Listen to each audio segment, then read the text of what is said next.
చూస్ country delight, live better. ఇప్పుడే country delight app ని download చేసుకోండి.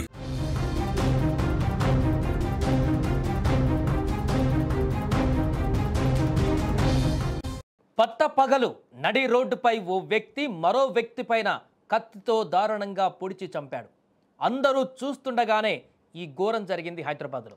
ఇద్దరు స్నేహితుల మధ్య నెలకొన్నటువంటి వాగ్వాదమే హత్యకు దారితీసినట్టుగా తెలుస్తుంది. రంగారెడ్డి నగర్ నివాసి రోషన్ సింగ్ రౌడీ షీటర్, జగద్గిరిగుట్ట పరిధి సోమయ్య నగర్కు చెందినటువంటి బాలశౌరెడ్డి కూడా పాత నేరస్తుడే. రోషన్ సింగ్ 6 మిత్రులతో కలిసి 15 రోజుల క్రితం ఓ ట్రాన్స్జెండర్తో ఏకాంతంగా గడిపినట్టుగా తెలుస్తుంది. అయితే డబ్బు చెల్లింపు విషయంలో అక్కడే గొడవ జరగగా బాలానగర్ పిఎస్లో ఆ ట్రాన్స్జెండర్ ఫిర్యాదు చేసినట్టుగా తెలుస్తుంది. అయితే ఈ ఫిర్యాదుతో రోషన్ అతని మిత్రులపైన కేసు నమోదైంది. తనపైన కేసు పెట్టాలని ట్రాన్స్జెండర్ను బాలశౌరెడ్డి పురమాయించి ఉంటాడని కూడా రోషన్ అనుమానం పెంచుకున్నాడు. అయితే అనుమానం కాస్త కసిగా పెరిగిపోయింది. దీంతో ఎలాగైనా బాలశౌరెడ్డిని చంపుతానని స్నేహితులతో అనేవాడు రోషన్ సింగ్.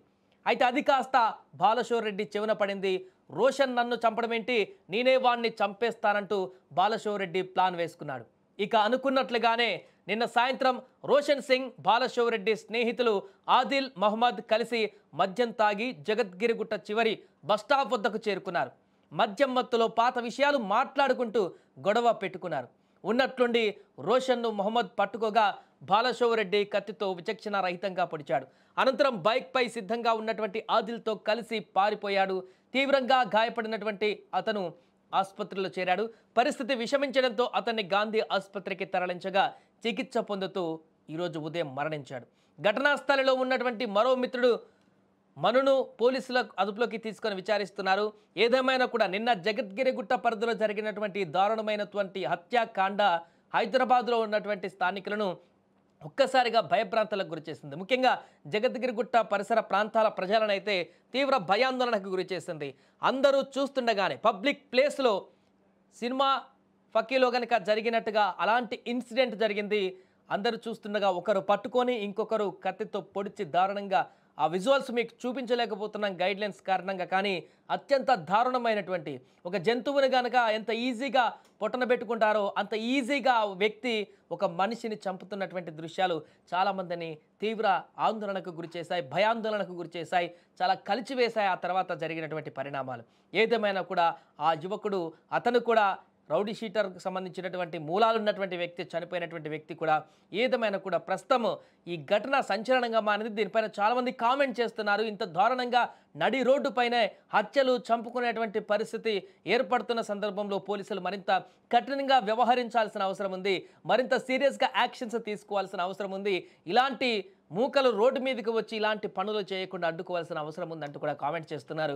ఏదేమైనా కూడా నిన్న జరిగినటువంటి ఈ హత్యకు సంబంధించినటువంటి వివరాలు అయితే దర్యాప్తులో భాగంగా ఒక్కొక్కటిగా బయటకు వస్తున్నాయి. అదేవిధంగా ఇప్పుడు హత్యలో చనిపోయినటువంటి వ్యక్తి తండ్రి కూడా తీవ్ర ఆవేదన వ్యక్తం చేస్తున్నాడు. నాకు ఒక్కడే కొడుకు, నాకు ఇంకెవరు లేరు, ఇప్పుడు తను కూడా లేకుండా అయిపోతే ఎలా, వాళ్ళిద్దరు కూడా స్నేహితులే అంతకుముందు అంటూ కూడా చెప్తున్నారు. చంపిన వ్యక్తి అదేవిధంగా చనిపోయినటువంటి వ్యక్తి ఇద్దరు కూడా స్నేహితులే. అలాంటిది ఈరోజు ఈ రకంగా హత్యకు పాల్పడ్డము, ఇలా పొడుచుకోవడం ఏంటో అర్థం కావట్లేదంటూ కూడా ఆయన మాట్లాడినటువంటి సందర్భం కూడా ఉంది. నిన్న విషయాలను కూడా వెల్లడించడం జరిగింది. పూర్తిగా ఇప్పుడు నా పరిస్థితి ఏంటో కూడా అర్థం కావట్లేదంటూ కూడా చెప్తున్నాడు ఆ తండ్రి. ఏదేమైనా కూడా నిన్న జరిగినటువంటి హత్యకు సంబంధించిన దర్యాప్తు అయితే పోలీసులు సీరియస్గా కొనసాగిస్తున్నారు. దీని ఎట్టి పరిస్థితుల్లో కూడా అంత ఈజీగా తీసుకునేటువంటి పరిస్థితి లేదు. పట్టపగలు రోడ్డుపైనే ఇలాంటి విచక్షణారహిత చర్యలకు పాల్పడితే, ప్రజలను భయభ్రాంతులకు గురయ్యేటువంటి చర్యలకు పాల్పడితే చాలా సీరియస్గా యాక్షన్ తీసుకుంటామని గతంలో పోలీసులు చెప్పడం జరిగింది. మరొకసారి ఘటన బయటికి రావడం జరిగింది కాబట్టి ఖచ్చితంగా దీనిపైన మేము ఉక్కుపాదం మోపుతాం, సీరియస్ యాక్షన్ తీసుకుంటామంటూ కూడా వారు అదే దృక్పథంతో ఈ యొక్క దర్యాప్తును అయితే శరవేగంగా కొనసాగిస్తున్నారు. रोड पर आया तो ऑटो वाला बोला लो आपका बच्चे को वहाँ चाकू मार दिए, गुट्टा में चाकू मार दिए।